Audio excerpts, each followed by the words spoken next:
I want to speak to you this morning on the subject, is it worth it? Is it worth it?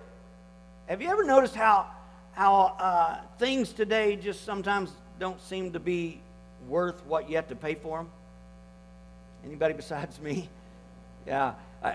We've been looking at cars and stuff because our van is kind of telling us it doesn't want to go anymore. I'm not giving it that option. But anyway, the thought of spending the money that you have to spend on a car, knowing that the minute you drive it off the lot, it drops in value tremendously, just drives me nuts.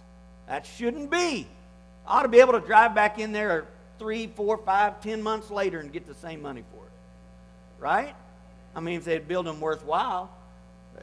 That just frustrates me. Things just aren't, I don't know. But as I was thinking about that, there's also another thought that comes into mind that you have to ponder about this subject of what things are worth and things losing their value and everything. I begin to wonder, who determines how much something is worth? Who is it that determines how much something is worth? Now, I know who determines how much, like a car or the item in the store, how much that costs. I understand that to some degree, but who determines the worth of something? Cost and worth are two different things. You understand that? What it costs and what it's worth may be two different things. Because something, in reality, something may cost a lot. It doesn't mean it's worth a lot. Like a Coach purse. Right, guys? A Coach purse that may cost $500 to $1,000. You could use a Walmart sack, and it does exactly the same thing. Right? So the worth of that, I'm not sure. I mean, that's a given. That's across the board. And then there's things that may cost just a little bit, but they're worth a lot. Like a golf glove. Right? Golfers, right? Golf glove. I mean, that's amazing. What about you fishermen? A lure. Okay, doesn't cost as much as the reel or the rod or all the other stuff, but a lure can be worth a big bass. Right? Okay, you're not following me too good on this. I lost all the ladies at the Coach purse comment, didn't I? So that's all right. As long as you give as much as your purse is worth. And I've determined that there may be only two people who could really determine the worth of something. There's only two people that can really determine the worth of something. Number one is the person who created it. And number two is the person who needs it. It's the person who created it and the person who needs it who can determine the worth of something. They say that the most worthwhile inventions are those that meet an actual need. And they sell the most. My dad was sharing with me about an evangelist that he was visiting with the other day. He had went to a camp meeting visiting with this guy. And he invented this item for golf shirts. Now, I'm not trying to key on golf this morning, but this is what he did. And he had bought a brand new golf shirt, and he was aggravated because when he got on the golf course, the golf shirt, the collar started turning up on it.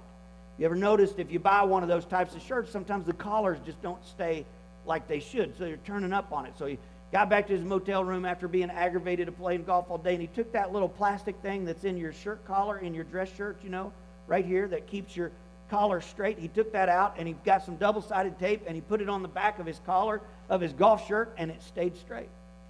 He said, I had a much better game the next day because my collar was straight, Maybe that's what I need to do, Ricardo's work on my collar. I don't know. But so he went home, and he designed and invented a little thing to go on golf shirts.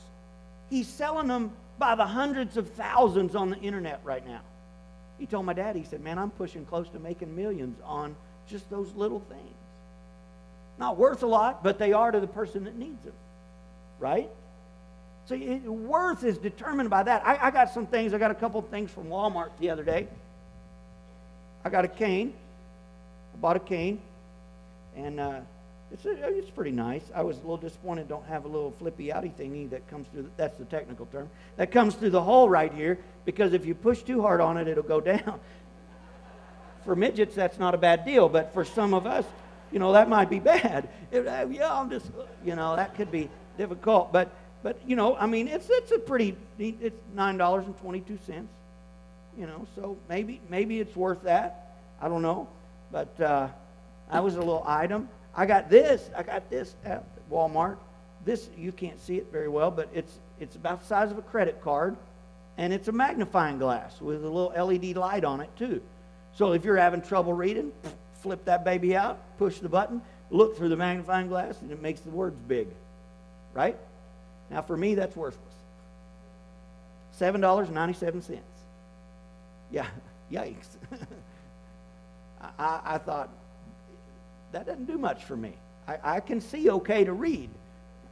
And I graduated in Arkansas, but I still can read. I got this little item, and I had to get it because it grossed me out. First of all, because I looked at the picture, I didn't know what it said. Sure Grip. I'm thinking Sure Grip or Sure Clip would be like something you put on your chip bag, or it's got a real strong grip and clip on it so it holds things really well, right? No. Sure Clip, world's most advanced nail clipper. It has a magnifying glass on it right here so you can see your toenail. Is that a problem? For somebody, apparently it is. I don't even want to see my toenails.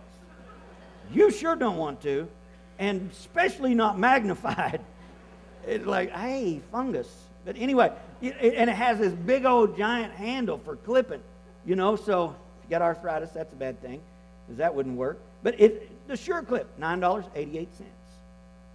But that's not all. Today, you also, okay, we won't go there. But that's a cool little item, right? And this is another one. $9.88. You know what this is, right? The little reachy grabby thing, technical term. And that's all right. I got this and I walked out of Walmart and I thought, that to me that's just worthless, because I'm so tall, I can reach everything, and I don't need that. I'm low to the ground, I can get those things. I don't need that. I walk out in the parking lot and I saw a gentleman using one, picking up trash on the parking lot. And it was working great for him. I saw that and I thought, okay, $9.88. The reality is, that ain't worth much to me. But to the person that needs it, that could be priceless. Right? Every one of those items really, to me, would be a waste of money, because they're not worth it. I don't need them. I don't need those things. I don't clip my nails. So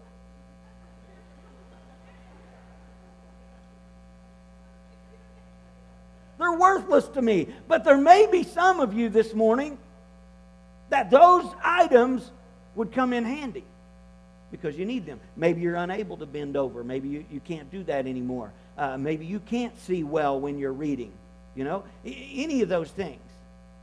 How much would you give for something that you needed, or maybe something that someone else needed that could change their life or enhance their life?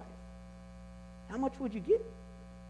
There's some people that, to me, $9.88 is a lot of money for something like this.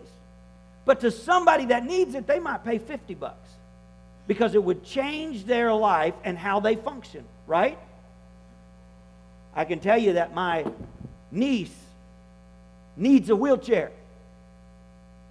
Those things are expensive. I think my brother's paying for the latest one somewhere around $60,000. Ridiculous. Ridiculous. But he'll pay it, and she would pay double that because it changes her life. She can get around. She can do things. It raises up. She can reach things. And everything that she needs can be done there. Listen, if somebody found the cure for cancer and you or your loved one had cancer, would it be worth it to you to pay whatever the price was asked? Wouldn't it? That would be priceless, wouldn't it? See, I think we'd do everything within our power to get whatever they needed or we needed to change our lives forever.